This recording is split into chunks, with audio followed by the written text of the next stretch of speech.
And W.B. Yeats, Samuel Beckett, Fine Art Talk. Two questions then. How and why do these two writers use fine art in their texts? And of course there's objections to even raising this. For critics, the writer's words and not paintings matter. Look at Kingsley Amis here. Nobody wants any more poems about paintings or art galleries, so he won't be tuning in. And Eliot says the appreciation of a poet or artist is the appreciation of his relation to dead poets or artists. But really, Eliot's using the word for artist to mean poet. For the writer's words, of course, matter probably more than paintings. The origins of a poet are in his own mind and in the past of literature. That's Yeats to Sean Folloin. I love the word, words have been my only loves, not many. That's Beckett.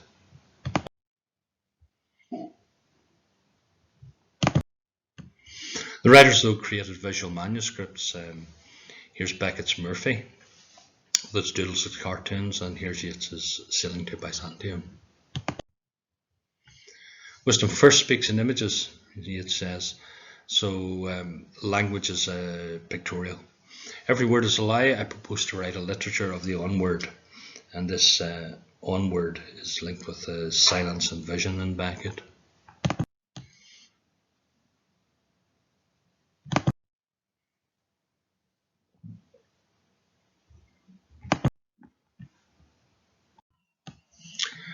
So the argument here is that what the writer saw in fine art as well as read about fine art matters. So in the introduction here I introduced the idea that there's a shift from transcendence to doubt between Yeats's essays on fine art in the 1880s and Beckett's essays in the 1940s.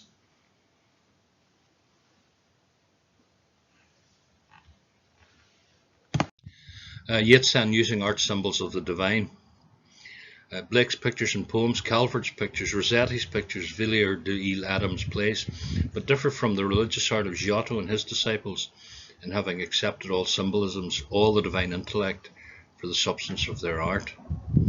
All art, Yeats writes, is symbolic and part of the divine essence.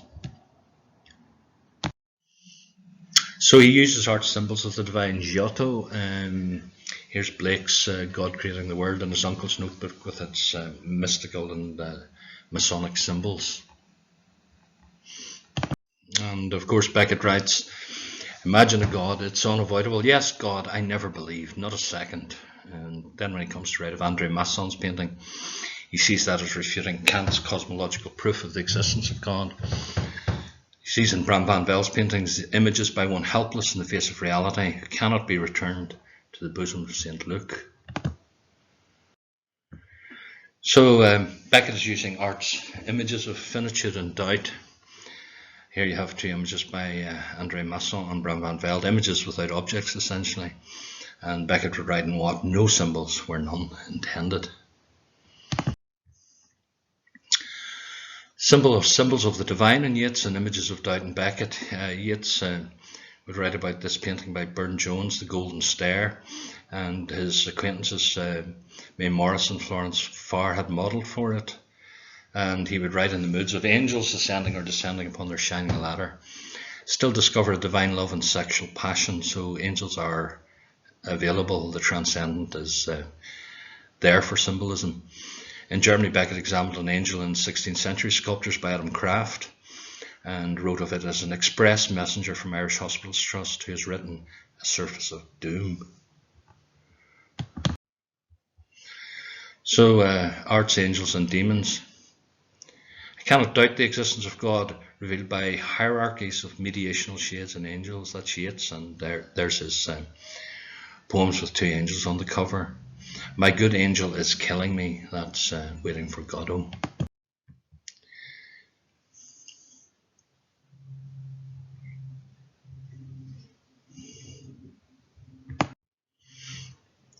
Walter Benjamin, the Jewish writer, owned Paul Klee's Angelus Novus, and he wrote, this is how one pictures the angel of history. He sees one single catastrophe that keeps piling ruin upon ruin. The angel would like to stay, awaken the dead, make whole what has been smashed. But a storm is blowing from paradise.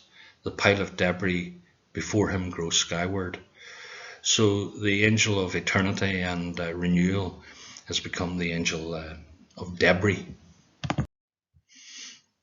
And Burne-Jones' painting went into the Tate, and Yeats's friend Rothenstein became director there, and he says this is a great national possession, and the British Prime Minister opens a big show there, and he says these paintings keep open the magic casements of fairyland, that land that's in Yeats's early poetry.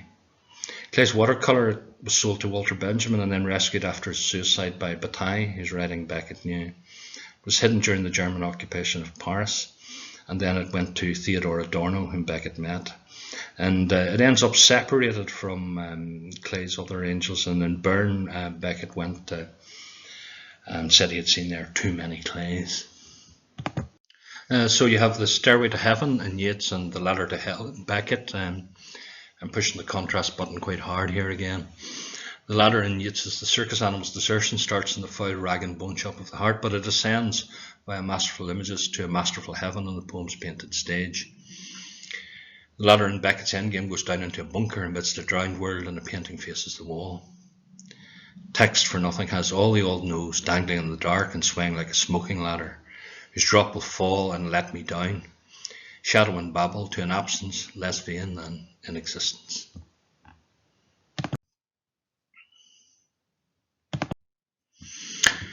Part 1 then is about the writers in fine art and how they made fine art and collected it. They knew fine art was made by their friends in their circle, and they saw it in galleries. They read about it. Their libraries were chock-a-block with books on it. They wrote about it in essays, and they used it in poems and plays. Then the second part, we look at how it helps the writer come to concepts and to think about life and language and relations between the arts, to build themes and aesthetics. It helps them come to their senses, to think about how we see and hear different images and mediums, to come to contexts, and to come to frameworks to frame portraits and landscapes and interiors and still lives, and to come to colour. So the writers made fine art. Serious drawings become tragic poems in Yeats, and you move from cartoons to comic plays in Beckett. And again, the contrasts up to make a point. Yeats's Head of a Boy, his sketch, his pastel drawing of Cool, where he stayed for decades. He enrolled as an art student at Dublin Metropolitan Art School in the 1880s. Of course, he left there and complained to a government inquiry in the school. It was boring and destructive. You were in your fourth year before you got into the life class. You kept working from the antique until whatever individual you had was crushed out. In consequence, I've left art and taken to literature. And these classical busts were given to the students to draw, and this one, Laocoon, was in the art college or art school. Beckett as curator and cartoonist, he applied for a job in the National Gallery in London. My canary ship can just separate Uccello from a handsaw. It's a modest claim. Beckett could, and he did, identify wrong attributions of paintings by experts. He had a photographic memory for paintings like this one by Uccello that may have influenced or inspired his play Endgame. Drawings by Beckett, Charlie Chaplin, Joyce's The Eye Patch, and Insect Golfers. These are from his manuscripts. Beckett then and Giacometti, they became big mates and went on pub crawls in Paris, and they stayed up all night to sculpt this tree for Waiting for Godot. Making art, writing text, Punch and Duty. Beckett drew cartoons and doodles, and he wrote his father enjoying Punch, and he admired Charlie Chaplin. So he writes darkly comic praise, and he produces novels that have caricatures. Yeats, on the other hand, drew serious or ideal real portraits, akin to those his father had painted in this tradition. Yeats rejected the man at the theatre who pointed to the bad drawing in his Savoy magazine. Yeats was carrying this, had a drawing by Beardsley. The man told him to look at the better cartoons in Punch, but Yeats ignores this. He writes tragic poems and elegies, often based on portraits or real people. Comic routines. Godot as a form of Laurel and Hardy. Men with bowler hats and their trousers fall down. Tragic rituals. Yeats as Kathleen the Hulin. Yeats was given this sculpture lapis lazuli by Harry Cliff in 1935, and 3 years later he writes lapis lazuli, and the stone offers the poem a kind of enduring symbol of tragedy wrought to the uttermost, and the two Chinese figures cut into the stone outstare tragedy. Their ancient glittering eyes are gay. Less stoical, writing comic texts and seeing art. So Beckett sketches out his cartoon strip for Happy Days, and the sculpture figure disintegrates and falls down into the earth. Do you like cartoons? The artist William Scott drew for a proposed Hollywood production of his Act Without Words. He writes in Trilogy, "What really inhabited me, my caricature of the same, the man of flesh and blood, is somewhere awaiting me." Endgame 1957 and Top Cat 1961-2. Art as Renaissance Man or Darwinian Monkey. Edmund Dulac, Yeats' friend, designed this frontispiece on the left for his book A Vision on Poetry and Painting. So the author becomes a type of Renaissance man in a Dürer woodcut. And Beckett wanted this photo of two chimpanzees playing chess on the front cover of Murphy. Writers collected fine art, divine symbols in Yeats' case, and stages of the image, a phrase Beckett uses of Jack B. Yeats' prose. Yeats collected Blake's work. He was given a set of 7 engravings Blake had made for Dante's Inferno by John Linnell, and he had looked at this Linnell collection to go edit an edition of Blake, and he wrote about Blake. Inspired by Blake, then, poems like art create ideal or real symbols of the human divine. Yeats writes, "A man of letters may perhaps find in Blake's woodcuts something that he does not find in the great modern masters, and that he cares for deeply." So poems convert the perceived in paintings into the conceived in language or concepts. "Myself must I remake till I am Timon and Lear, or that William Blake who beat upon the wall till truth obeyed his call. Grant me an old man's frenzy, a mind Michelangelo knew, that can pierce the clouds, or inspired by frenzy shake the dead in their shrouds, forgotten else by mankind, an old man's eagle mind." So paintings are remade by the poem, and what's seen by the eye, the clouds or images, is converted into symbols of the unseen or imagined by the eagle mind. So you end up with the shrouds and the dead. Art collected by Yeats, he had his own father's work, the work of John Butler Yeats. But Yeats suggests poems surpass paintings as imagined and finished portraits. Yeats often complained that his father never finished the painted portrait, so his poetry's portrait of himself becomes the finished man among his enemies. He's trying to surpass his father's work. "All art begins in portraiture," John Butler Yeats states, and portraiture is where the whole man is found and the personality is knit. A huge number of Yeats's poems then would become portrait poems, and he would say, "I could not compose anything but a portrait, and even today I constantly see people as a portrait painter, posing them in the mind's eye before such and such a background."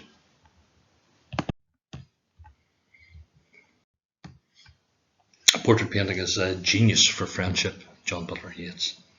Then Yeats looks at the portraits in the Municipal Gallery and he says, "I think where man's glory most begins and ends, and say my glory was I had such friends."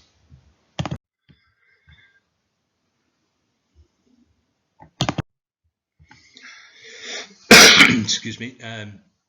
Yeats also had work by his brother Jack B. Yeats, including this watercolour called Memory Harbour of Ross's Point in Sligo.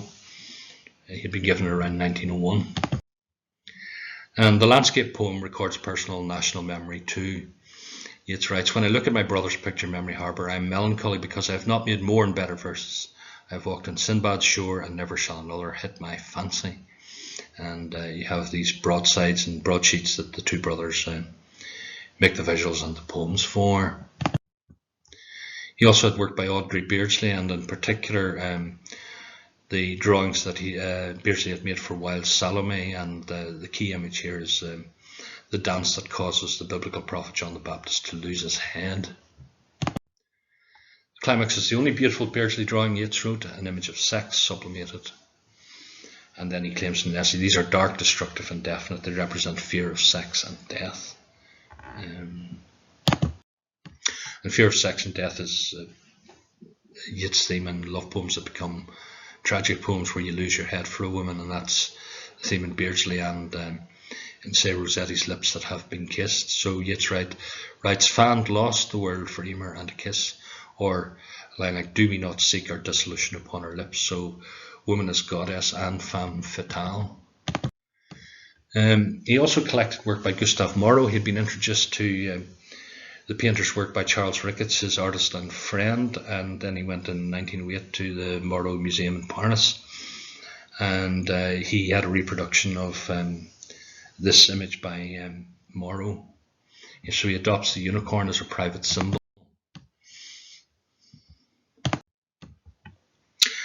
Art with mythic symbols can be claimed by poems then, and that is confirmed by symbolist painters like Moreau and others, Blake, Calvert, Palmer, and Lorraine, painters that Yeats admired. And he says in his autobiographies, I can imagine an Aran Islander in the Luxembourg Gallery turning bewildered from impressionist or post-impressionist, but lingering at Moreau's Jason.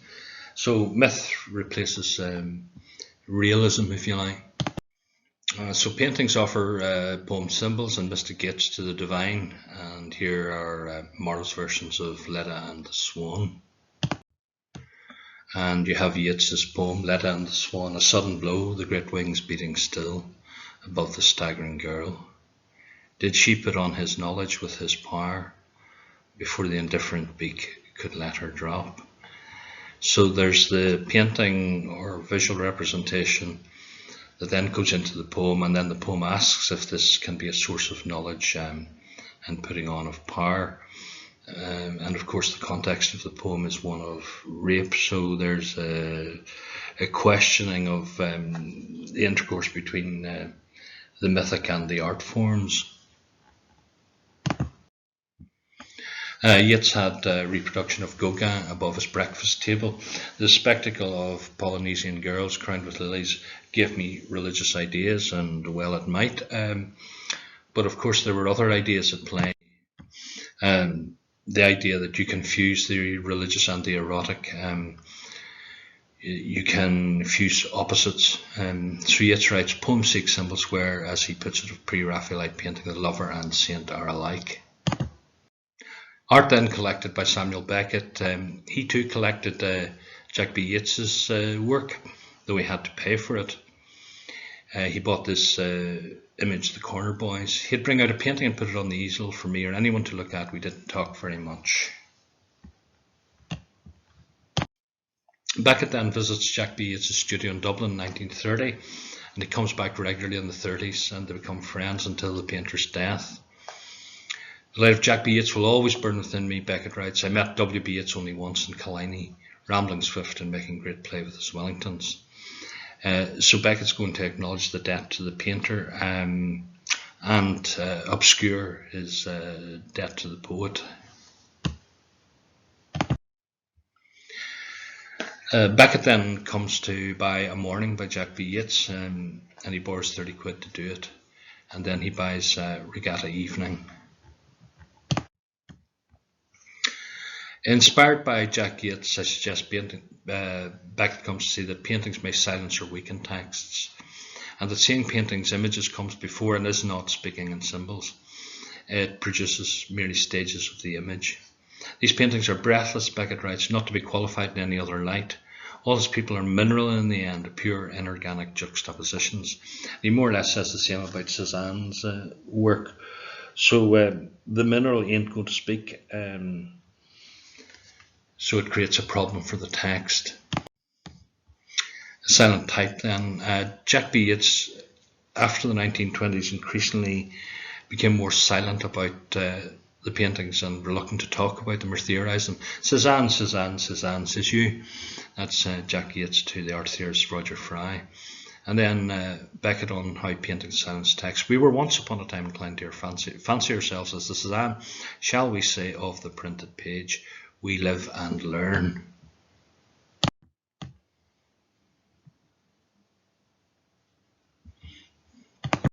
Beckett also collected work by Bram van Velde. He had met the Dutch abstract expressionist painter in Paris in 1937 to 38, and he had this painting without title, it's called, in 1937.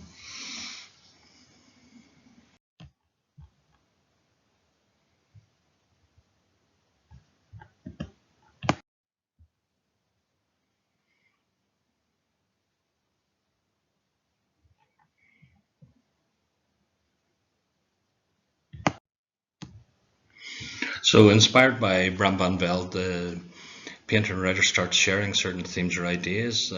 Objects elude painting, painting silences language, and both arts fail to represent reality. Ever tried, ever failed, no matter. Try again, feel better.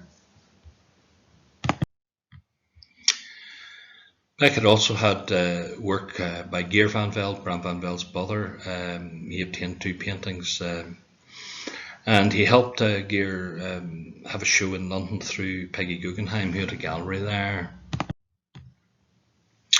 Painting writing is not embroidered unified form. Beckett comes up with this idea when he writes about both brothers. He says painting is a process then whereby God, like an artist or tailor, makes a real hash of knitting the word or art into unity, and that's the central idea in Endgame. If God's a tailor, he's a really, really bad tailor. The world's in a mess. To find a form that accommodates the mess, that's the task of the artist now, Beckett. Beckett also has work by Henri Hayden, these two paintings shown below. He met Hayden when they were both on the run from the Gestapo down in Rousselon in the south of France. And when his house in Ussy in 1961 was robbed, Beckett noted his only prized possessions were the books and a Hayden painting. Hayden went through all the modern modes, Cubism, Surrealism. So text and Cubist or colours paintings reject art as realism for artists' subjective perceptions and expressions. In a sense, this type of art was going to chart a direction for Beckett. So I suggest that Beckett's What uses Cubist materials and music score, a bill of itemised expenses cut into the text, take it to the end of the line, and Murphy keeps his postage stamps and Malone keeps his Yellow Age newspaper and postcards, and they're pasted into the text to disrupt the red materials.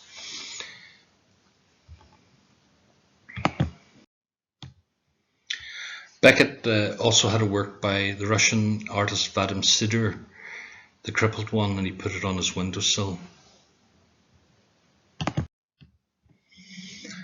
What links these two, I think, is the idea of artist disability as suffering as responsibility.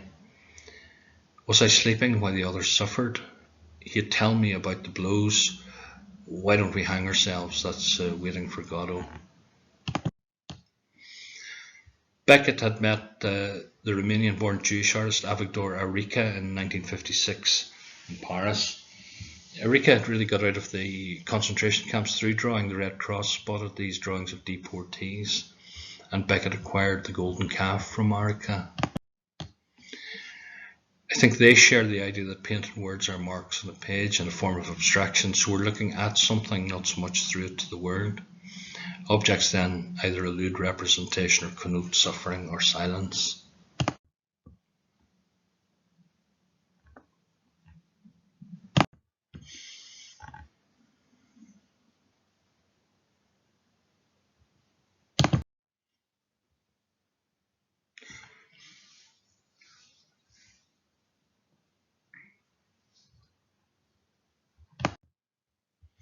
So both writers knew fine art and artists.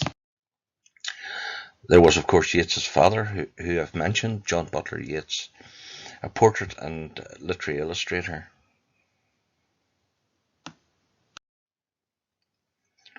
Using portraits of the Irish to make portrait poems for Ireland. This is the link between painting the individual and making the individual representative of the nation.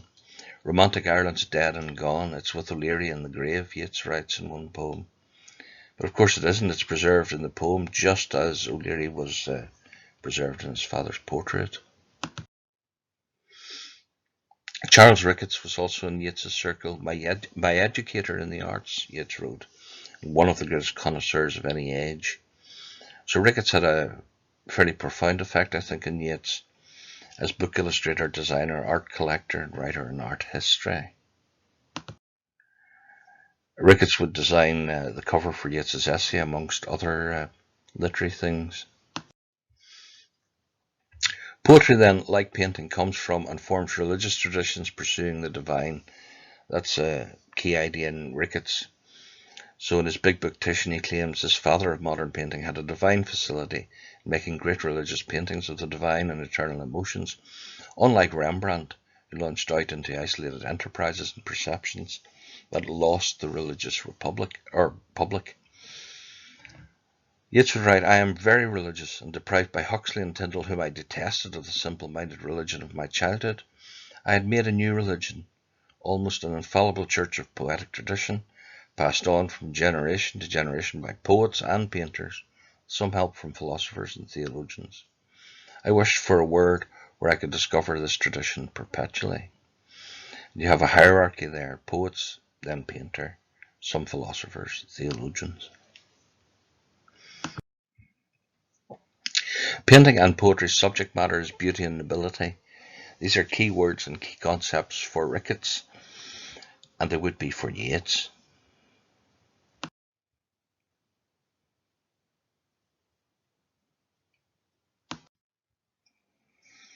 Yeats writes, "I would have all the arts draw together, recover their ancient association. The painter painting what the poet has written, the musician setting the poet's words to simple airs." Yeats's sisters also made art. Elizabeth produced these drawing manuals for kids. They were schema, so they could produce an ideal representation, and then they were also supposed to look at reality and modify the schema. So it's a very traditional way of making a drawing. And then the other sister, Susan, made embroidery. And traditional drawing and traditional embroidery become two important images in Yeats's own poems. They become almost symbols for what the poem itself can do. Making poems by traditional methods, drawing and copying reality. Making poems using symbols like embroidery or knitting a unity. In an early novel, Yeats has this character, John Sherman. He carries sketchbooks on how to draw a horse by making 3 ovals, how to draw a cow by basing its body on a square. So traditional drawing methods are being favoured. And he writes, "Had I the heavens embroidered cloths." Traditional embroidery becomes a symbol of the poem that weaves itself into unity. Jack B. Yeats, here's a portrait of his brother in the lake at Coole. For the poet, though, the poem is not a sketch. A preliminary draft might be, but it's more akin to a finished painting or sculpture. Look at Yeats's epitaph. "Draw rain, draw breath, cast a cold eye on life, on death, horseman pass by." That's the sketch, and then he drops the first line. So he drops drawing, and what is kept is the cast or the sculpture. George Russell was friendly with Yeats during their art school days in Dublin, and they both drew Golden Dawn symbols on the walls of a building in Ely Place. And Russell's big theme is the other world, the fairyland. So art is the means by which you draw back the curtain on this, and what's unveiled is this magic world. "Come away, O human child, to the waters and the wild, with a fairy hand in hand, for the world's more full of weeping than you can understand." Lady Gregory was big into architectural drawing, and Yeats, of course, stayed with her over 3 decades, and they visited churches in Italy. So the poem also symbolises itself as architecture. Here you have Yeats's The Tower and the winding stair. The tower is a permanent symbol of my work and a rooting of mythology in earth. The tower, designed by Pamela Coleman Smith for a tarot pack. Yeats introduced her to the Golden Dawn. And then Samuel Palmer's The Lonely Tower in etching. In the tower, Yeats writes, "He has found the lonely light that Samuel Palmer engraved, an image of mysterious wisdom won by toil." And then there was the art of Robert Gregory, Lady Gregory's son, and Robert Gregory had given Yeats this pen and ink drawing of Thur Ballylee, where the poet would live. And Yeats returned the favour with 3 poems about Gregory. We dreamed a great painter had been born to cold Clare Rock and Galway Rock and Thorn, to that stern colour and that delicate line that are our secret discipline, wherein the gazing heart doubles her might. The idea here that poetry doubles its might when it takes up the visual, I think. Poems and pictures then offer a remedy for London exile, a way of building cabins in Ireland's natural world. So poetry in the sense is an imaginary grand designs programme. You can live in Ireland while literally living elsewhere. That's if you live in the imagination. So Gregory paints these cabins, and Yeats produces his most oft-quoted poem, Innisfree. I will arise and go now and go to Innisfree, in a small cabin built there, of clay and wattles made. Yeats would later read this poem through gritted teeth. Maud Gonne, object of Yeats' infatuation across 5 decades, and she also was into this mythic drawing, the Irish myth, the Children of Lear, and Leda and the Swan. So from drawing myths to writing myths, a shared preoccupation with the muse and the poet. Art by George Paul Exfen. Yeats' uncle drew and called down magical symbols, and he made these beautiful notebooks with these Masonic colourful emblems in them. Yeats and his uncle would walk along the cliffs in Sligo, and they drew symbols in card and then checked out whether these symbols were sending them a linguistic message or a meaning. So you have Yeats' search for coloured symbols, the red rose and the 2 shafts of the cross. And the poetry, of course, pursues memory and magic symbols where life after death or the spirit world exists. That being dead we rise, dream, and so create translunar paradise. And in All Souls Night, Yeats writes, a ghost may come for its ghost right, and I call up MacGregor from the grave. And here you see he's very interested in spirit photography and this strange shape that's photoshopped up on top of his head. Edwin Dulac was an artist Yeats had met by 1912, and he designed the Yeats' wedding ring. He'd make this portrait of Mrs. W.B. Yeats as a wedding gift, and he would produce these visual images of mythological creatures like centaurs. And Yeats would return the favour by writing on a painting of a black centaur by Edwin Dulac. So painting's visual images, the centaur becomes a symbol for the poem. This powerful semi-mythological man creature. Art then by Samuel Beckett, Circle, Marcel Duchamp. Beckett was playing chess with Duchamp by the 1930s, and in a 1938 letter he says he'll send on poems to get Duchamp to do it. Here you have The Fountain and Trebuchet, works by Duchamp.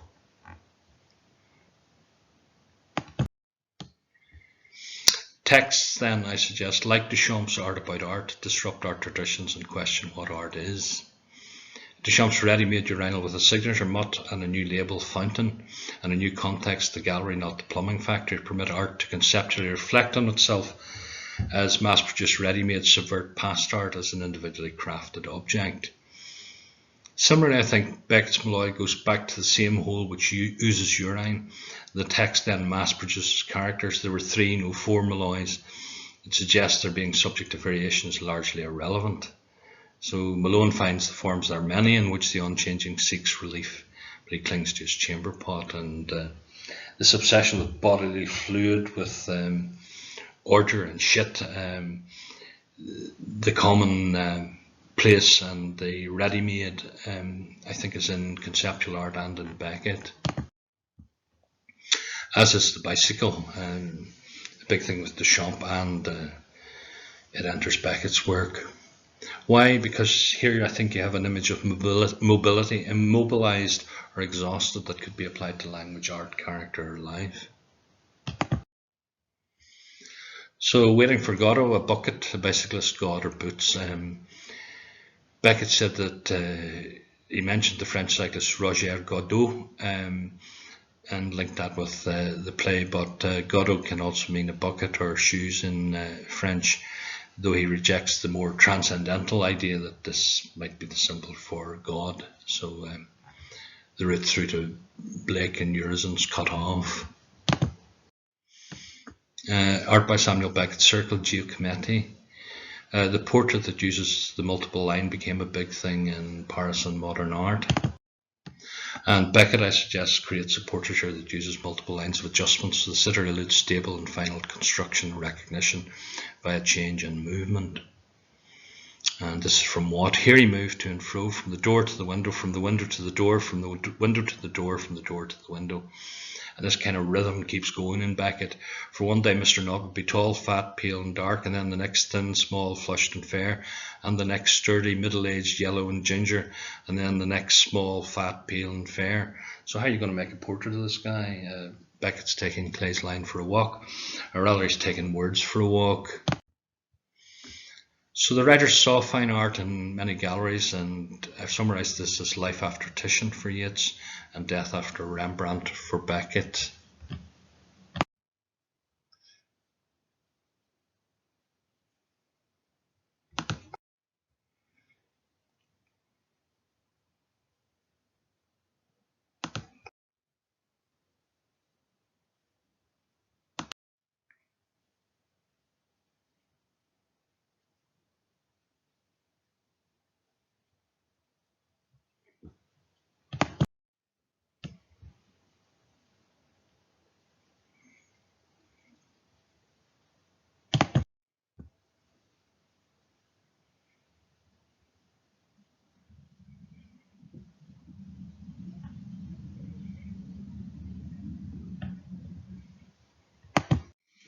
Seeing different art in the same galleries.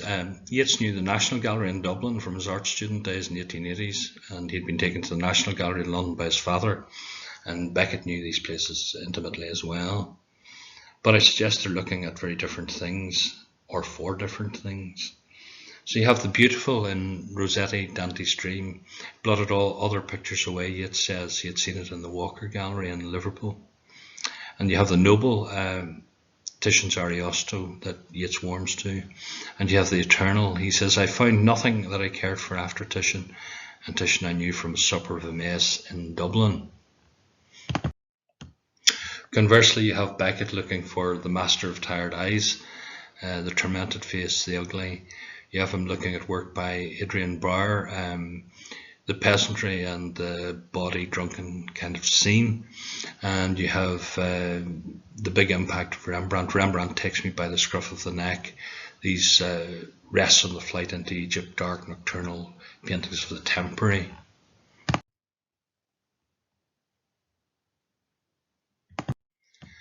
So I suggest there's a difference between agency, the thing that Yeats finds in Titian, and dependency, the thing that Beckett finds in Rembrandt.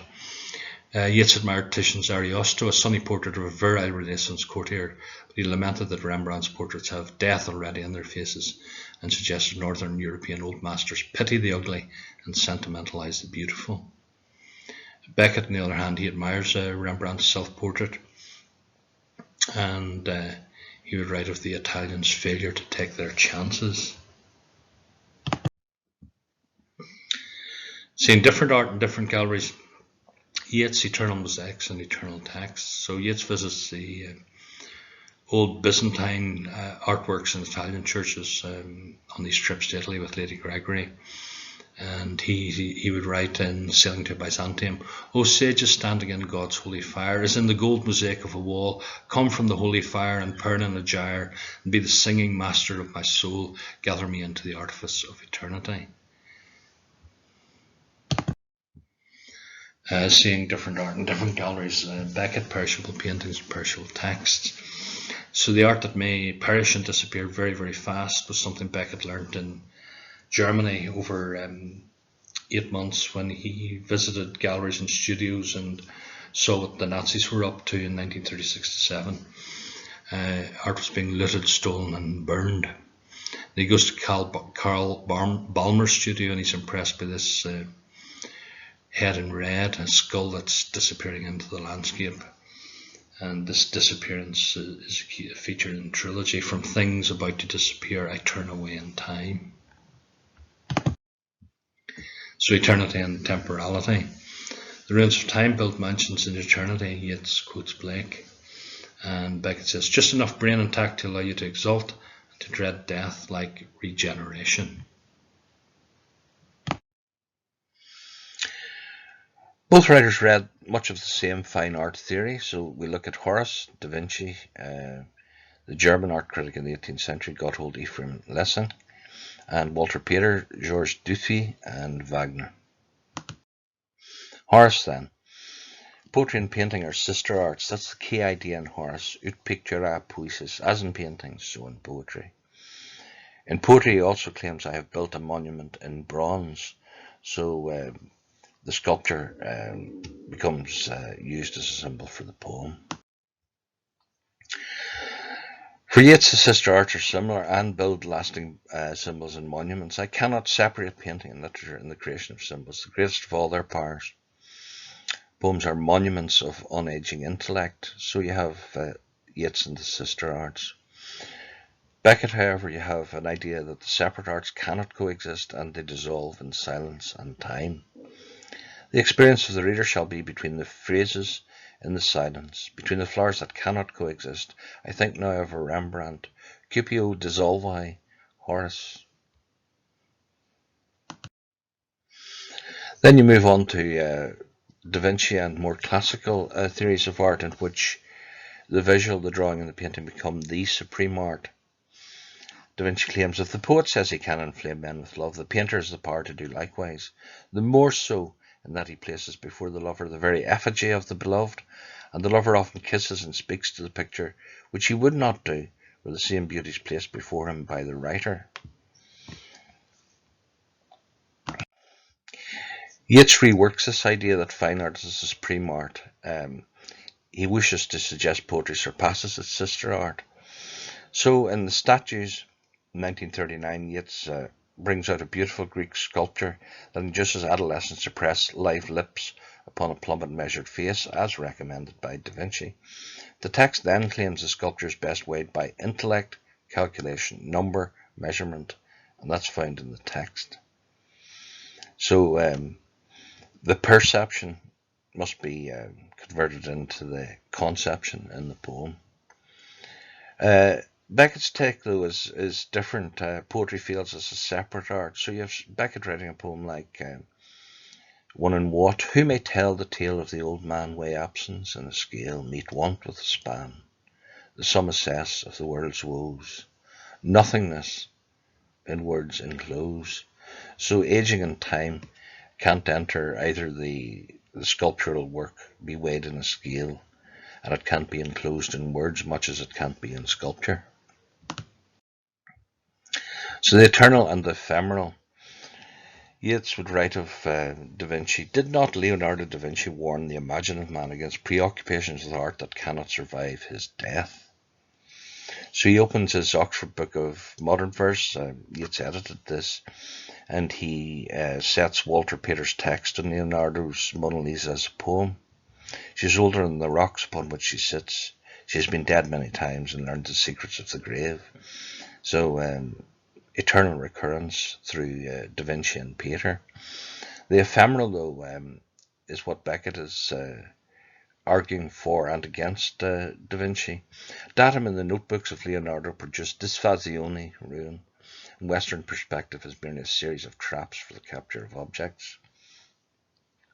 So Beckett's fictional character Smeraldina caresses an unshaven Gioconda's smile, and she discusses Horace on the aesthetic merits of a defective bottom. This is a reminder that Duchamp's Gioconda or Mona Lisa in 1919 had sported a moustache and been titled LHOOQ, phonetically read in French as She Has a Hot Ass.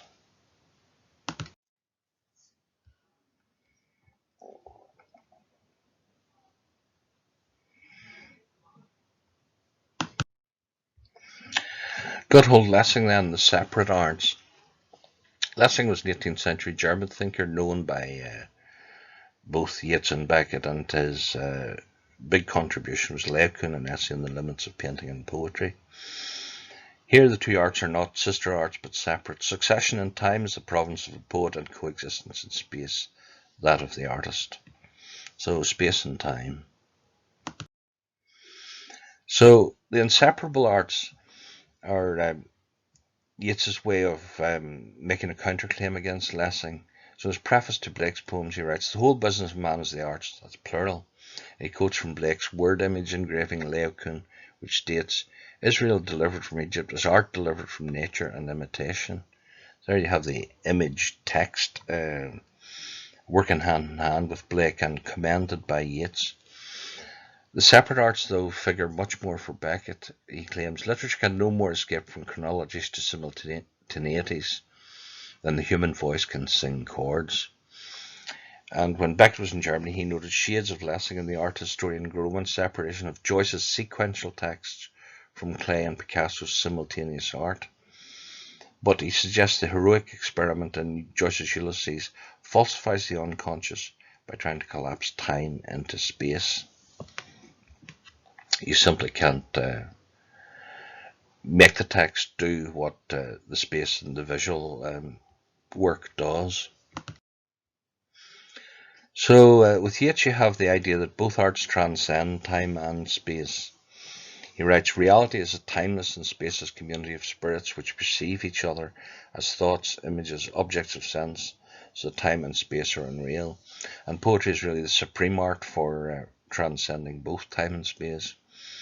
Yeah, for Beckett, though, the idea that neither art can conquer space or time, and time is a total solvent in Beckett. You're interested in space, make it crack. You're tormented by time, let's kill it together.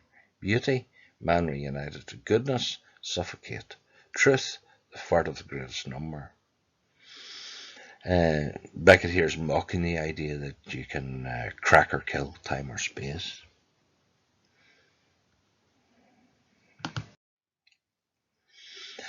Yeats then, I suggest, gravitates towards traditional art theory. Pater is really important for Yeats, and Pater's big book was the Renaissance Studies in Art and Poetry, linking both arts. And Yeats cites Pater some 30 times. Pater writes in this book of Giorgione as a painter of poems who rescues exquisite pauses in time, making us spectators of all the fullness of things forever. So the art of the eternal. Beckett, though, was attracted to the texts of Georges Duthie. He actually supervised the translation of Duthie's book Les Fauves right in the middle of the 20th century. And Les Fauves claims, "Man no longer has the slightest desire to go back to these Venuses and Apollos who, with their issue of degenerates, inhabit an untrembling eternity, which is not of this world, nor of that world, nor of any other world." Poetry and painting are accomplished forms of human life, Pater. The Sistine Chapel is fake relief and a conjuring trick by playboys who must turn from the house of Usher Winkleman, traditional art criticism, to an eternity of departures on the life raft of Fauvism. That's Duthie.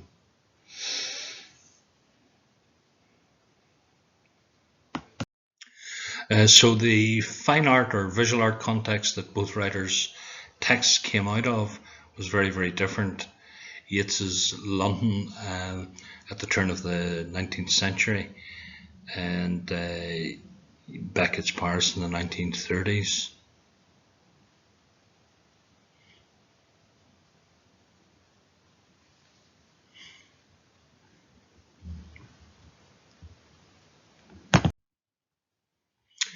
Traditional art theory, then, I suggest, is favoured by W.B. Yeats. He uses the word symbol and symbolism over 1,000 times with approval, and the word tradition is a positive virtue. He attacks abstraction and cubism, and he bemoans how one school of modern painters follows another with bewildering rapidity. "The mad abstract dark," he says in a poem for the painter Dulac.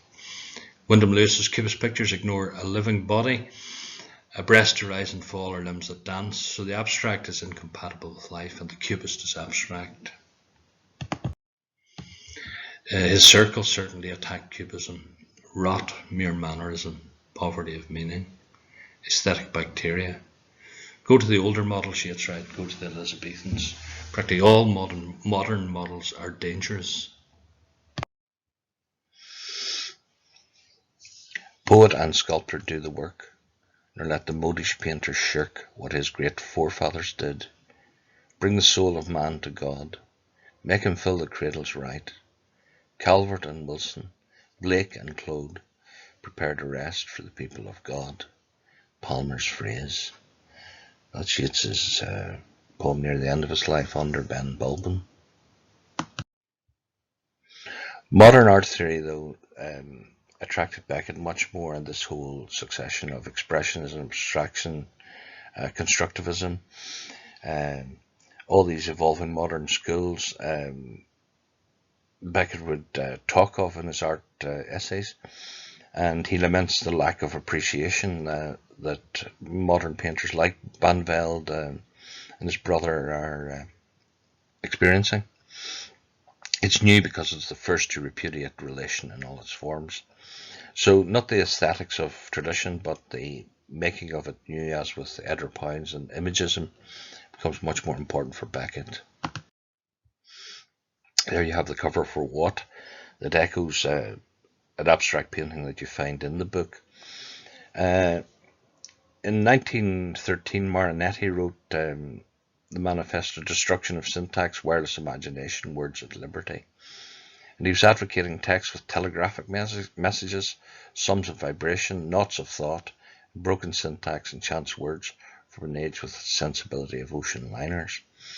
That might be an adequate enough summary, really, of what and its style is about.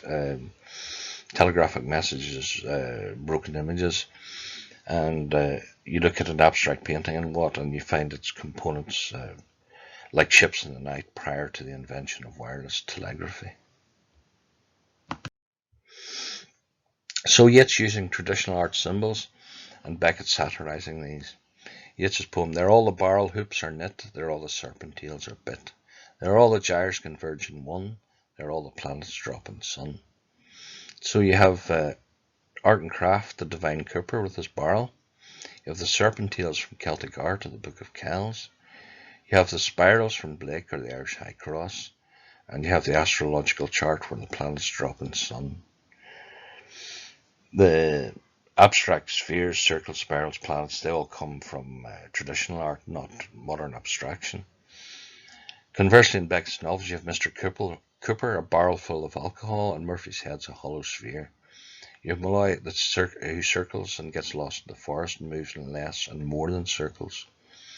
Malloy moves in spirals in this muckball of a blind worm. And Murphy looks to symbols from astrology charts, but you see these bear no correspondence with his life. Same images, but mere images, not symbols. Total artwork theory, Wagner.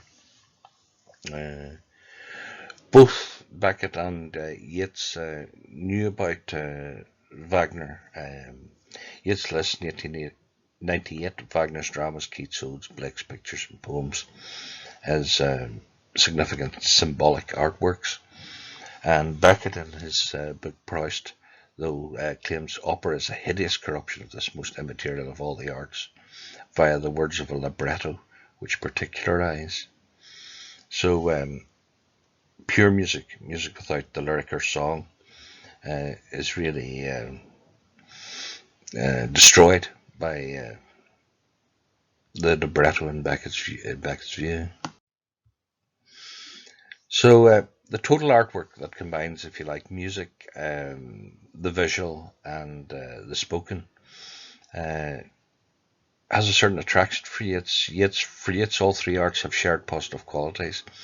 They may transcend their limits or their mediums. All the arts were fundamentally one art, and what was true of one art was, if properly understood, true of them all. That's his lecture on the painter Watts. For Beckett, however, all three arts have separate limitations. Their mediums dictate limits. If we can't keep our genres more or less distinct or extricate them from the confusion that has them where they are, might as well go home and lie down. So you have Yeats writing a poem where the visual and the oral, the audio-visual, unite in pictured song. "O sigh and shake your blue apparel, paint. Oh, sing and raise your rapturous carol, sing. Beckett, however, writes, I think that I have perhaps freed myself from certain formal concepts. Perhaps like the composer Schoenberg or the painter Kandinsky, I have turned towards an abstract language. Unlike them, however, I have tried to concretize the abstraction, not to give it yet another formal context. So music and painting offer certain sort of pointers to literature, but it can't actually do what they do. It can't be, it can't abstract. It has to concretize. So the total artwork and practice poetry. For Yeats, the poem as picture song is the total artwork. Poetry grasps pictures or images, and song, rhythm, or ballad where words have meaning. So he asks for singing masters of my soul, not music masters, but singing masters, and writes by the lonely tower that Palmer graved. For Beckett, the poem is fully disrupted by music and painting. Poetry fails to grasp painting's silence and pure music with its sounds and silence that have or are without words or meaning. So Beckett writes, pounding along the three ratios like a sonata, like a ritter with a pommeled scrotum, Botticelli from the fork down, pestling the transmission. So for Yeats, the three arts unite and are re-engraved in the poem. And for Beckett, the three arts, Botticelli and the sonata, are pounded and pumped. The total artwork and practice drama. In theatre practice, both writers prioritize the spoken written word over painting and music. Poetry spoken in the theatre is the nearest of all arts to eternity, Yeats would write. The text as is, the words as is, that's all I know. The rest is Ibsen, Beckett. So for both writers, words are self-sufficient. They combine both picturing and sounding out, although their failures is much more an emphasis in Beckett. So Yeats would get rid of the type of Wagnerian German landscape sets that were in his plays for much more minimal sets. Excuse me, and Beckett would reject painted stage sets for Godot, having known Yeats's plays. I'm totally opposed to Stell's ideas for the set. He sees the whole thing with a painter's eye. For me, that's aestheticism. They've turned ballet and theatre into a branch of painting, done them a great deal of harm, I think. It's Wagnerism. I do not believe in collaborations between embellishments. That is Protestantism, if you like. We are what we are. The setting has to come out of the text without adding to it. So, the word. So, with Yeats, you have seldom the use of painting and pure music in theatre. The images in the word's text tell the story as the music, as pure music, cannot be our music. It can but dissolve or dislocate wherever there is syntax. I have but one art, that of speech, and my feeling for music, dissociated from speech, is very slight. And therefore, Cuchulain's ambition on Bailey Strand is to leave names upon the harp.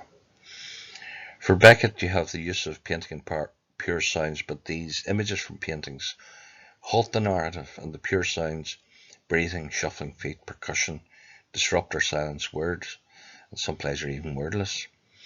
The music always wins, Beckett writes, and the blind man his rough for theatre. I once had a little harp, be still, and let me listen. So the silence of painting and the silence in music are forms of disruption, not forms that can be absorbed by Yeats's words. Quad, a wordless play, is pure sound and vision. No painting is more replete than Mondrian's, Beckett would write 3 dialogues. And you have in Quad 4 figures that are really 4 colours that start moving around a square grid or canvas to make a certain shape. And that's more or less kind of visual analogue for the way Mondrian would operate in his boogie-woogie paintings.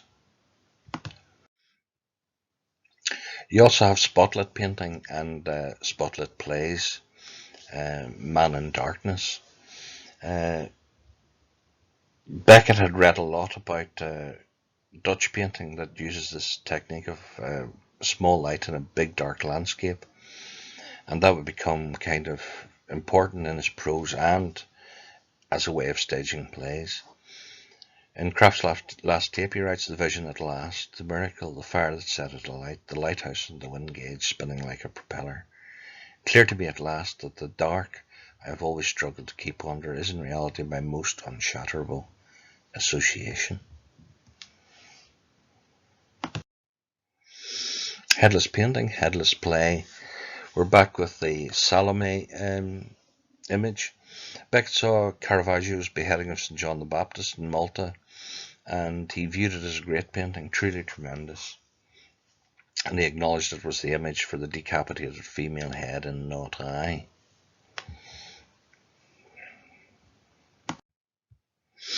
So we turn now to how the writers wrote about fine art and art essays.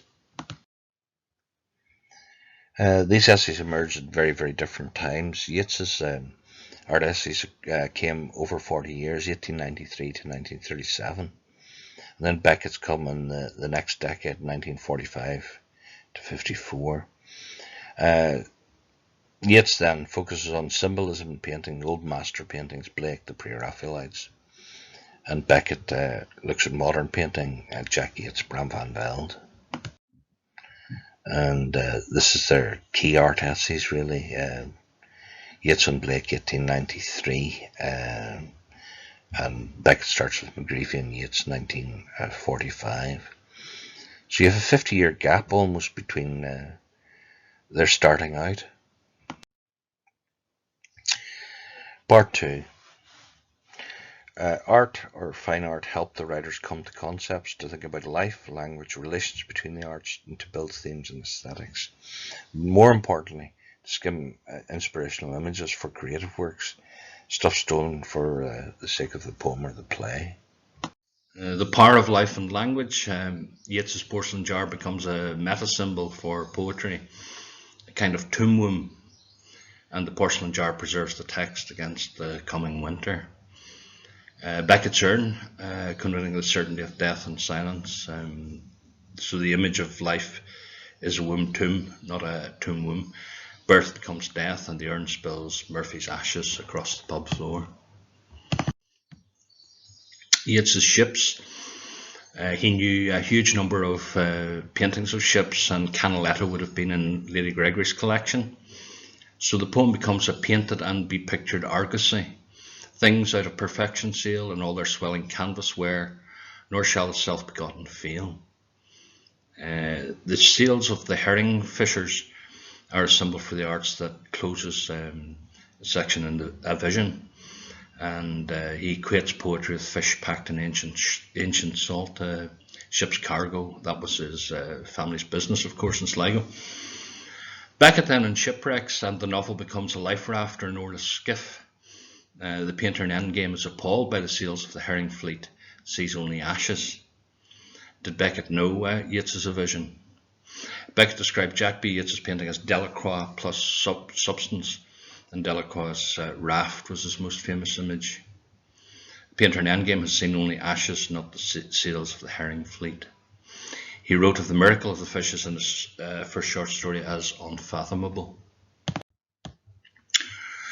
Yeats then, with poetry's horsepower, the horse becomes a meta symbol for a poem in its power and beauty. And Yeats was aware of a huge number of sculpture representations of the horse, and like on the Parthenon that he writes about, and also in the painting tradition, the horse is the great aristocratic beast. Beckett, though, images prose as donkey or ass. He notes the vanity of an Irish racehorse whose sinuous and curved spine would have made Botticelli's mouth water, an ironic reference. And his narrator's funeral monument will be "No knight hands pious on the sternum, defunct crusader." It'll be a car number plate with temporary saying on it. And of course Beckett knew Jack Yeats well, so he probably knew the painted donkeys. and Malone mistakes himself for an ass in a seaside postcard. And Beckett sent Irish postcards printed and published by John Hind Limited, whose trademark was the donkey. When an IRA bomb demolished Dublin's equestrian statue of George II, Yeats wrote to the Irish Times in 1937, he called this an assault by tomfools, and the only Dublin statue that's delighted me by beauty and elegance. And Beckett, in more low-key note, privately noted in his letters, this was one of the best statues in Dublin. If it had been Victoria or the Cenotaph, nobody would have minded. Fine art also helped the writers come to their senses, to think about how we see and hear different images and mediums. Yeats has a mind-directed eye, it looks for lasting symbols in fine art. Beckett has an eye-directed brain, it looks for passing images in life and fine art. Both writers had very severe eyesight problems. Yeats, though, looks to the imagination as compensation for poor literal vision.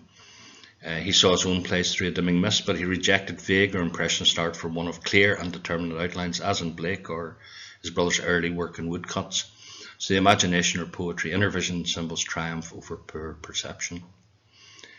Beckett was warned by art gallery guards not to get too close to paintings he could barely see, but vague impressions, perceptions, as in Bram van Velde, Rembrandt, Jack B. Yeats, become models of how art cannot recreate or triumph over reality. You have the dimly lit stage images or poems that create uncertainty, where the ill seen is ill said. We begin to doubt if we can say what we see. The starting point for much of Yeats's art writing is the arts themselves, but for Beckett it's the senses. So the arts that triumph over time and space, and here Yeats draws the diagram of how the arts unfold over time and space. And it's remarkably similar to the diagram that Beckett inserts in Les Deux Besson, his art essay, but here the diagram suggests art originates from an individual's two needs, need to see, which only creates the chaos of having seen. So Yeats's art, clear-sighted images and imagined symbols.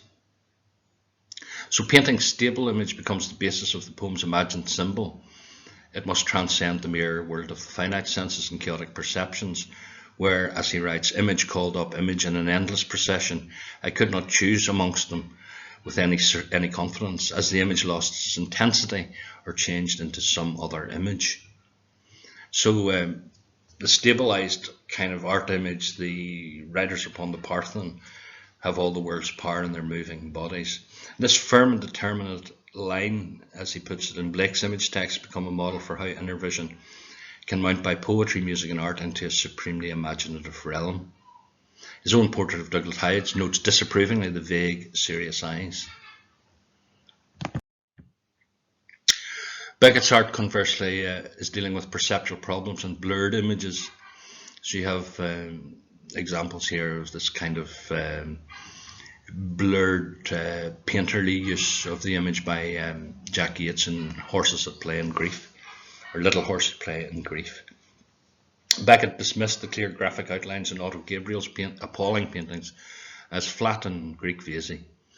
But viewing a Whistler exhibition in Berlin in 1969, he noted, "Through the mist, like it very much."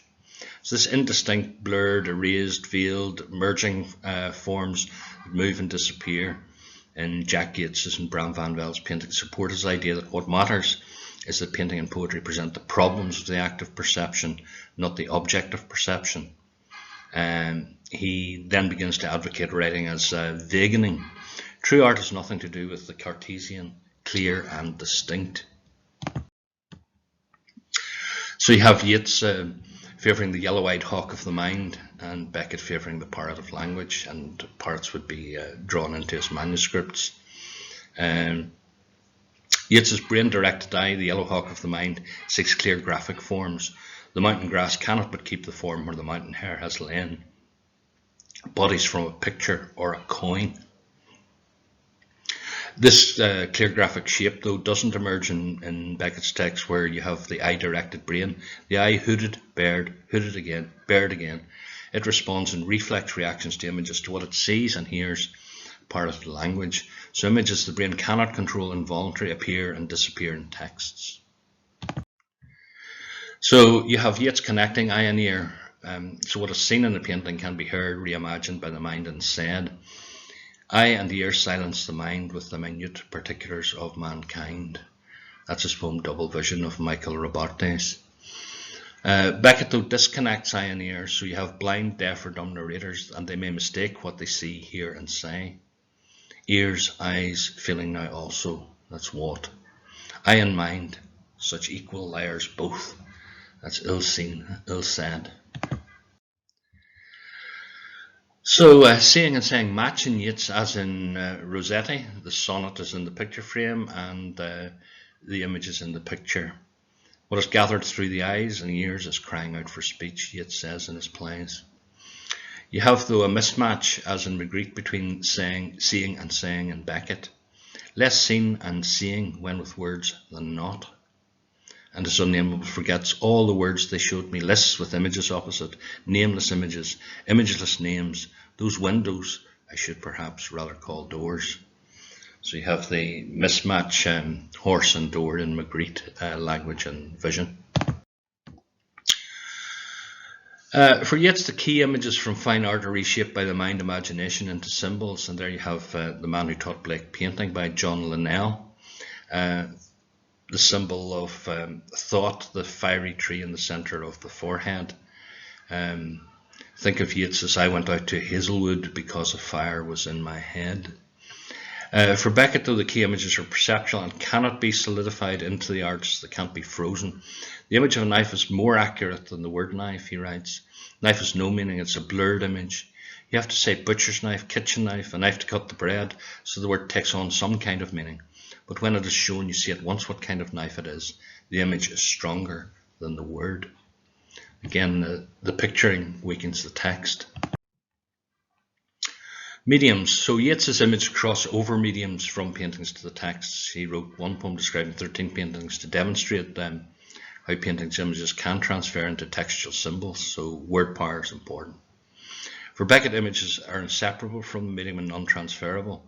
So Beckett writes novels to reveal how images taken from one medium into another produce distortions and language failures.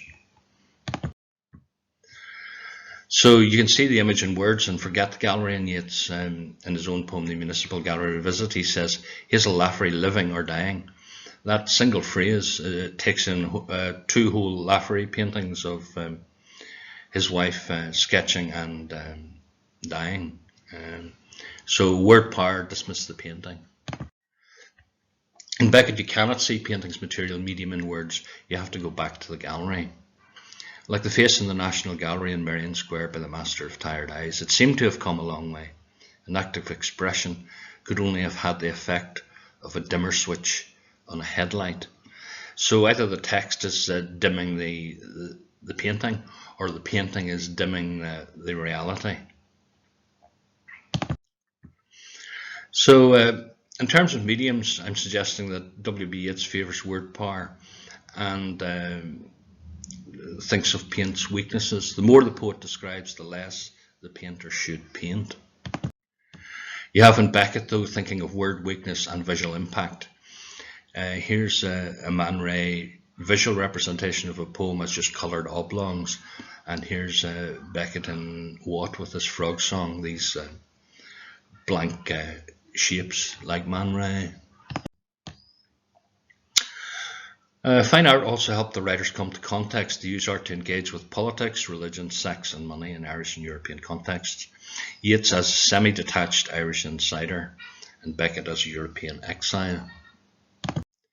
And here you have Yeats in the thick of it in the Irish establishment, photographed in Dawson Street. You have the president and Irish leaders and heads of the Garda, the good and the great. And you have Beckett standing with a group of French writers, one of them smoking outside his publisher's offices. So after the Easter Rising, Yeats settled in Ireland, became an Irish senator, a chair of a coin committee, a board member of the National Gallery, and he supported Julian's attempt to found an Irish gallery over 3 decades. And he wrote 7 poems, and this is a legal dispute erupted over English or Irish ownership of Lane's modern French paintings. Beckett, however, left Ireland, settled in France in the late 1930s, and seldom returned by the 1850s to Era, or whatever that place is called now. His cousin said living in Ireland was confinement for Sam. He came up against the Irish censorship. He could not swim in the Irish literary scene or in Free State politics the way W.B. Yeats did. And Jack Yeats aside, Beckett would dismiss Irish painting and note his own chronic inability to understand a phrase like the Irish people, or to imagine that it ever gave a fart in his corduroys for any form of art whatsoever. So Irish visual art is a backwater. And here you have Yeats making a speech. He gave a banquet speech to American supporters of the Hugh Lane Gallery. And here you have Beckett in that time going anonymously into a gallery and then leaving, not knowing who you were from Adam, that time away to the hell out of it all, never come back. For Yeats, art not only critiques, but it reconstructs or constructs nations, and it liberalizes religion. A nation, he said, can only be created by those who have realized themselves in art. And here you have Lafferty realizing himself in art by painting the great Irish hero Michael Collins, and that goes into Yeats's Municipal Gallery poem. Nations, races, and individual men are unified by an image or bundle of related images, symbolic or evocative of the state of mind. We in Ireland might be the first in Europe to seek unity as deliberately as it had been sought by theologian, poet, sculptor, architect from the 11th to the 13th century. So art and artist as national picturer and picturing. For Beckett, though, art demolishes dangerous nationalisms and narrow faiths. He had seen what the Nazis could do to both ancient and modern art in Germany. Does it matter that El Saimir, even in Italy, painted Germans? What can possibly matter is what's painted. That Jack B. Yeats's manner of doing so is particularly Irish, whatever that means, is no doubt of interest, but of scant interest beside the matter done. That's Beckett ticking off McGreevy for sponsoring and using Jack Yeats as a political token of the great Irish painter. Religion then. Religious icons and symbols are important for Yeats, and he seeks a kind of pick and mix from across the religions, a kind of a fusion of these images into symbols. He says, we grew up with the Bible. The Mother of God is no Catholic possession. She's part of our imagination. So he'd write a poem like, seek those images that constitute the wild, the lion and the virgin, the harlot and the child. You have this secular and sacred combination in his icons. Beckett's Murphy, however, leaves monumental sculptures in Dublin for a post-crucified position on a woman's knees in London Hotel, lest he incur Irish censorship. And Malloy flees from bog oak rosaries and other knickknacks and a turly Madonna to seek the Madonna of pregnant married women. So he saw in Branven's paintings nothing relating to his past, and a Pietà with a double Virgin Mother, which naturally leaves me as cold as Malone. Turin Shroud or dishcloth.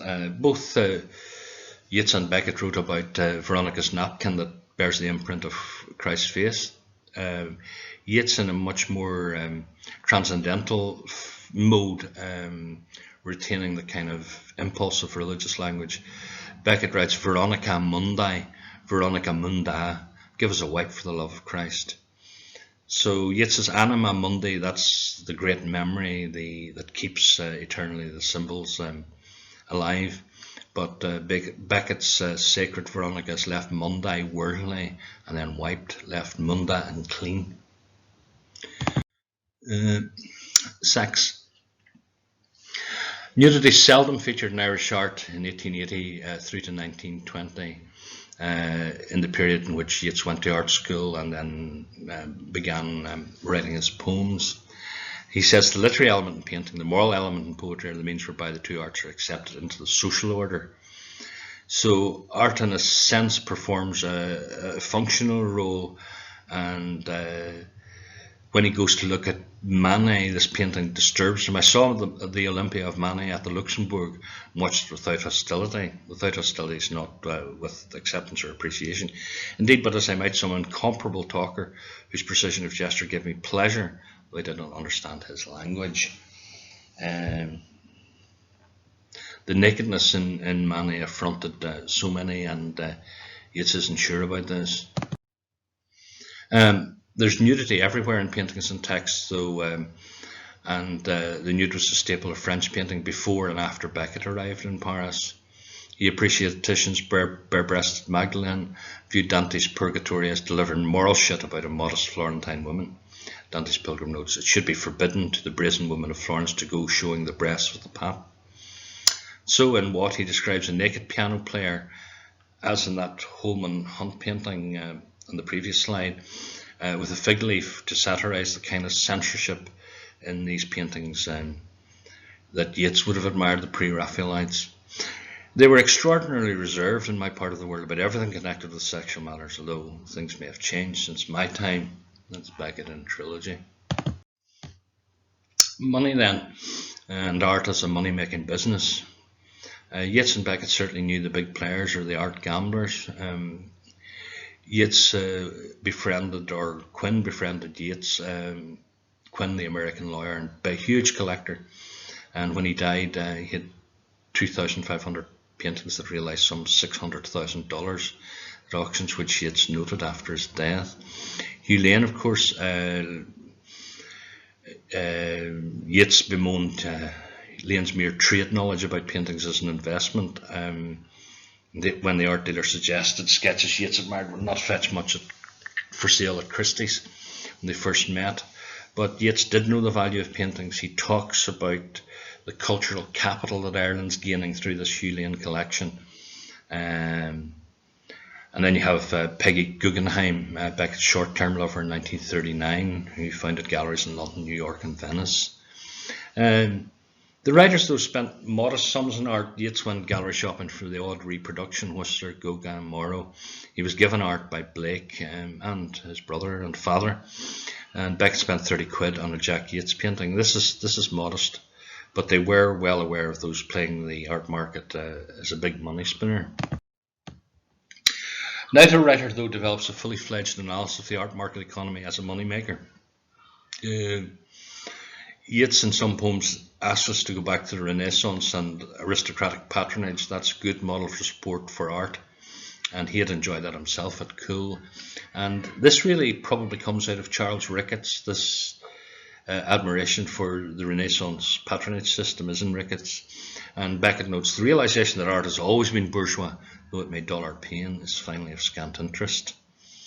Though his poor stamp collectors malloy are those living in biscuits under public monuments, they could be read as an implicit criticism of the system or the art system. Money then, art or groceries.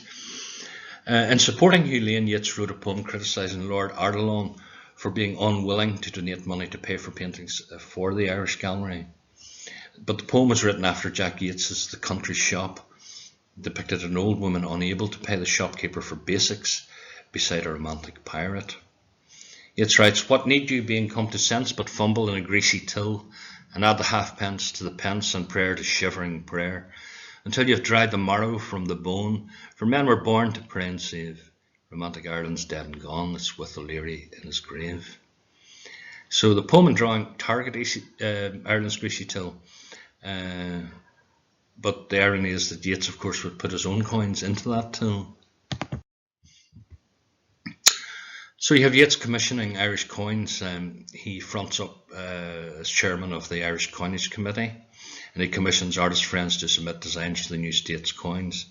It's a very tight circle, that one, asking artists to design something they're going to be paid in. And ironically, an Englishman won the competition. And then when the French Mint in Paris in 1949 discussed minting medals of writers by artists, Beckett wrote incredulously to Duthie, is it true that Masson Gay Committee have started making medals of Malraux and Sartre respectively? Beckett was hardly likely to front up a French coin committee. So now fine art helps the framework, helps the writers come to frameworks to frame portraits, landscapes, interiors, and still lives. So poems like traditional representational paintings frame and represent people, places, and things as ideal and real symbols in Yeats. But texts like abstract paintings fail to represent people, places, and things as ruined or unreal images in Beckett. Framing self-portraits to market eternal youth. This is no country for old men, the young in one another's arms. So Yeats would commission Augustus John to produce images of him for his collected poems, and you see the first two left of the screen here, the images that John produced, but Yeats didn't include these in the collected poems. They represented for him a tinker or a bartender, as he called it, but he did go for the third, the image by Sargent. So what you have is a kind of facelift that keeps the self-born or born anew, as the poems put it. The young Yeats is always on the cover of the older poets' books. So it's a kind of perpetual making of the romantic pin-up. Accepting photographs of old age, Beckett. Birth was the death of him, a labouring woman straddles the grave. So you have Beckett is much more relaxed with the new medium of photography, and the image is much less staged, much less controlled than it would be if it were painted. So you have Yeats shaped in paint and Beckett shot on film. Yeats pretty much the pre-Kodak Victorian artist in a sense. So the rejuvenated multiple selves as a type of Renaissance man, never the bundle of accident and incoherence that sits down to breakfast, and the idea of the poem that can rewind time and deal with eternity. He was painted over 150 times by his father, who said photography was killing his livelihood and liked by stupid people. Yet said photography is fated, that which comes from without, whereas the mask is predestined. And he commended those who have grown tired of the photographing of life and have returned to the path of symbolism, to imagination and poetry, the only things which are permanent. Although Beckett was a shy writer, he allowed photographers to take his picture, like John Minahan. He even thought of opening a photographic studio himself in Dublin to make photo collage, but he didn't. And then you have the protagonist in a film tearing up 13 photographs, suggesting that it's a disposable medium, and Malone cannot distinguish a photograph himself from that of an ass. So the photo of the play is a sort of memento mori, an instant flash amidst time's relentless melt, or death trap in a flash. Portraits of others then. Yeats's portraits, I suggest, are pretty much a return to Greek neoclassical order. Beautiful lofty things, O'Leary's noble head, my father upon the abbey stage, before him a raging crowd, this land of saints, and then as the applause died out, of plaster saints, his beautiful mischievous head thrown back. Then he goes through these Augusta Gregory, and even the name has the feel of a Roman sculpture, seated at a great ormolu table, her 80th winter approaching. And then you get to Maud Gonne, and she is Pallas Athene, that straight back and arrogant head. All the Olympians, a thing never known again. Hardly kind of Greek Olympic portraiture in Beckett. Who are your patrons? Greeks, kings, lovers? You can keep your George Bernard Pygmalion. That's more bricks than kicks. So Beckett, I think, turns much more towards the idea of a modern medium, the face lost in the medium, not represented with realism. In Trilogy he writes, then I saw little globes swaying up slowly from the depths through the quiet water, smooth at first and scarcely paler than its escorting ripples. Then little by little a face, with holes for the eyes and mouth and other wounds, nothing to show if it was a man's face or a woman's face, young face or an old face, or if its calm too was not an effect of the water trembling between it and light. So the face is in the medium and refuses partly to come out of it. Portraits of class, Yeats singing the suited. Yeats says he'll sing the working class and the gentry, but you can see in the kind of visual art that he was favouring, he talks of this image by Jules Bastien Lepage as a clownish peasant looking at her boots, and he talks of Degas' dancers as ugly as chambermaids. So in the poems, you're not after Margaret and Marjorie and Dorothy and Nan, but the loveliest woman born. So it's there's a link between ugliness and class in Yeats' sense of the visual. Beckett, though, does opt for the barely booted. Godot may adapt the visual framing of David Caspar Friedrich's romantic painting, but adopts the virtually classless subjects of Jack B. Yeats's corner boys, which Beckett owned in dress, distress, undress, or bootlessness. Portraits of women, then. Yeats opts for the kind of pre-Raphaelite at the hairdresser's look. Pearl pale, high-born lady with a sunset on her lips, citron colour in her hair, and the glimmering crimson glow of many a figured embroidery. So the lipstick, the makeup, the facelift, the pre-Raphaelite studio. Beckett writes of the Smeraldina: peacock's claws, papata, big breech, Botticelli thighs, knock knees, ankles all fat nodules, wobbly, mammoose, slubbery, blubbery, bub, the sweetest little piscinello of a bird face ever. So the idealization has become a cartoon or caricature. Yeats's Maud Gonne is a pre-Raphaelite portrait, and everywhere in Yeats's prose and poems, Gonne is framed by this apple blossom, and I suggest that's really from paintings like Rossetti's A Vision of Fiammata. Portraits of women in boats, the perfect pre-Raphaelite, or the scar on her thigh. Young Yeats describes a search for an Ophelia drifting in a boat along some slow-moving river between great trees. And in his novel The Speckled Bird, the narrator is looking for a woman that will fulfill the absolute of emotions, as it is in eternity, which we seek and find for a moment in the paintings of the old and modern pre-Raphaelites, and which we seek and do not find in the bed of love. And then inspiration and finding this is symbolised by the wind and the reeds. And Beckett's Craps Last Tape says, upper lake with the punt, she lay stretched out on the floorboards with her hands under her head and her eyes closed, sun blazing down, bit of a breeze, water nice and lively. I noticed a scratch in her thigh. I said again, I thought it was hopeless and no good going on, and she agreed without opening her eyes. We drifted in among the flags and stuck the way they went down, sighing before the stem. So romantic pre-Raphaelite symbolism is breaking down.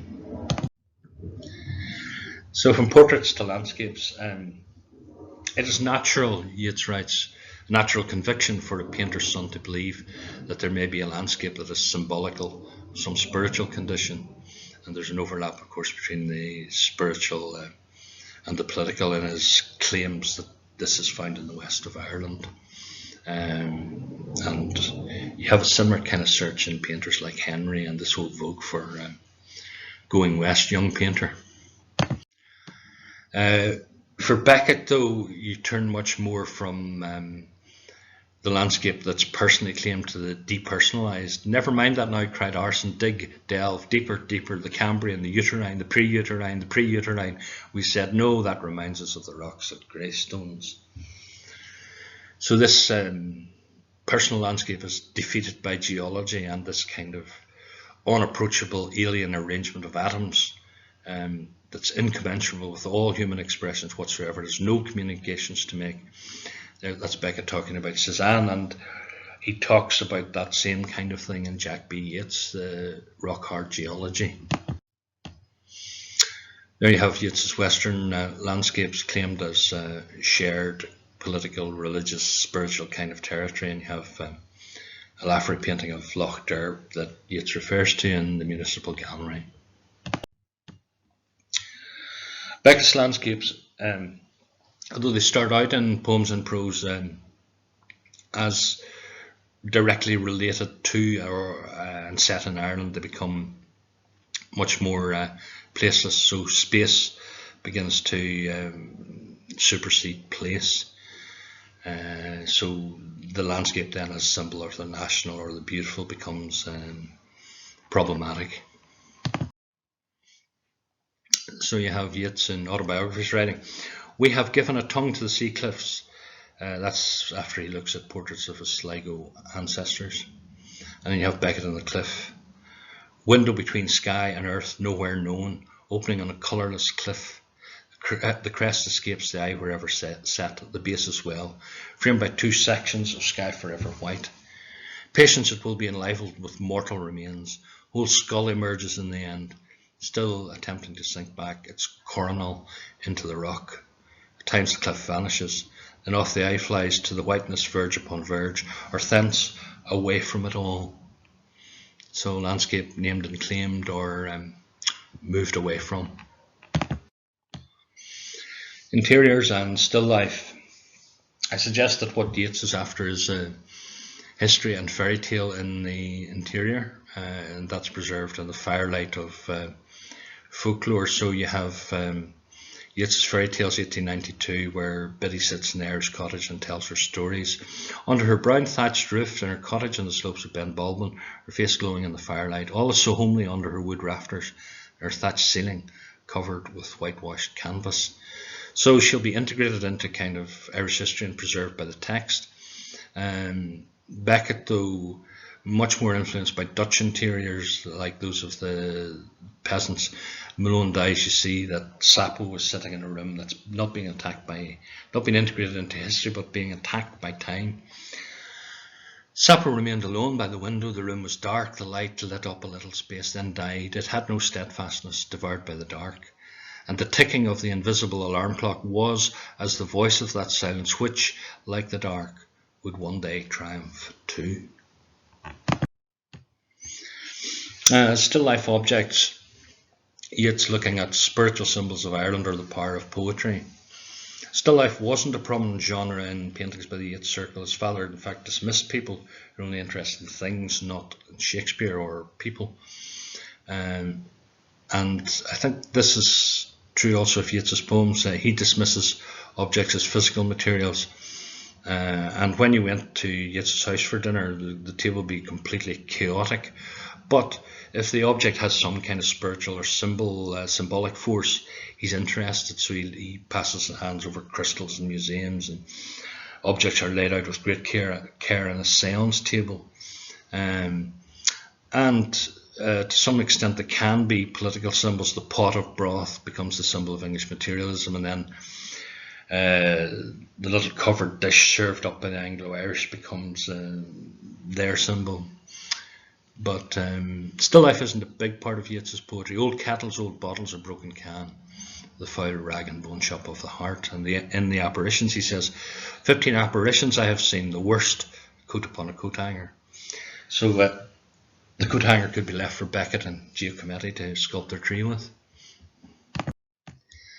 So the still life object for Beckett, the essence of the object is to elude representation. So he writes in Proust, the mortal macrocosm cannot forgive the relative immortality of the macrocosm. The whiskey bears a grudge against the decanter. So the anxious object, if you like, in Cubist painting and conceptual art that enters Beckett's texts. The still life also is a kind of unstable image of decay or of ownerless disconnection. Beckett writes in First Love, one day I asked her to bring me hyacinth live in a pot. It even put forth a bloom or two, then it gave up and was soon no more than a limp stem hung with limp leaves. The bulb, half clear of the clay as though in search of oxygen, smelt of foul. And that really is the prose equivalent of a vanitas painting, you know, the memento mori, life is short, death is sure. And Yeats, Beckett had admired the Jack B. Yeats series of dying flowers as decompositions. And in Malakuta, a poem, there's flowers in a Dutch still life by Jan van Huysum. They're placed in a coffin, not a vase. And you have Malone, he keeps rearranging his objects, but he can't remember really even if he owns them. So finally, fine art helped the writers come to colour, and I suggested Yeats begins using colour symbols and Beckett colour images. Yeats says, if I say white or purple in an ordinary line of poetry, I cannot say why they move me. But if I bring them into the same sentence with such obvious intellectual symbols as a cross or a crown of thorns, I think of purity and sovereignty, innumerable meanings which are held to white or purple, alike in the emotions and the intellect, an indefinable wisdom. It's a bit of a hedged bet. What's wisdom if it's indefinable? But there's a search there to lay a line around the colour, and they will add up to some kind of meaning, the shape, and the colour will become a symbol. Colour, though, is stuck in a perceptual image for Beckett, and part of a process that is maybe totally subjective. So in Godot, Estragon goes towards the boots and inspects them closely. Estragon, they're not mine. Vladimir, stupefied, not yours. Estragon, mine were black, these are brown. Vladimir, you're sure yours were black? Estragon, well, they were kind of grey. Vladimir, and these are brown, show. Estragon, picking up a bit, well, they're kind of green. So you have the creation of colour symbols in Yeats: red rose, proud rose, sad rose of all my days, the mystical colour. Wherever green is worn, the national colour. But he hated grey realism. Art is lost when the woods of Arcady are dead. Grey truth is now a painted toy. Love is lost when you're old and grey. And Yeats said he could not endure the grey middle tint, the grey monotony of Manny and T.S. Eliot, a realism that gave insufficient pleasure.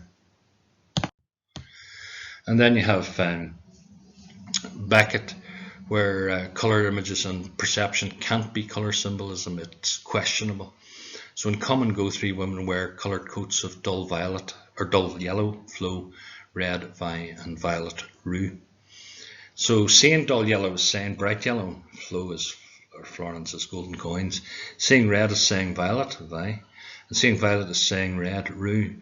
So the terms don't add up to a whole. Colourless seeing. Although Beckett used expressionist high colour in early poems, just like Yeats laid on this pre-Raphaelite colour in early poems, he would suggest by the time he was writing the Enable, it's grey we need. He said the real consciousness is the chaos, a grey commotion of mind with no premises or conclusions or problems or solutions or cases or judgment. So this greyness that came into mid-20th century painting by Ad Reinhardt and others, this monochromatic world that has images of nothing, as Vardano, the art critic, put it, comes into Beckett too. Yeats demanded his publisher use gold covers for The Wind Among the Reeds, 1898, not the simply ugly yellow forward in which the gold of verse of any kind of importance has been replaced by the kind of common stuff on the cover that you put in a novel. Poetry is gold. Then Beckett requested that Echo's Bones was not covered on the canary of your prospectus, changed to putty. So finally, what I'm suggesting is that Yeats's art is an assertion using fine art that the arts, and especially poetry, can build unaging monuments of intellect. This is no country for old men, the young in one another's arms. And what I'm suggesting is that for Beckett, arts and inquiry are using fine art so you can look into the nature of space as our perceptions of it are eroded in time and by death. And here's St. Lo, ruined by Second World War bombing, where Beckett would work in the Red Cross, and there you have Jack B. Yeats's Dying Flower. The thing in ruins, these things, what things, come from where, made of what?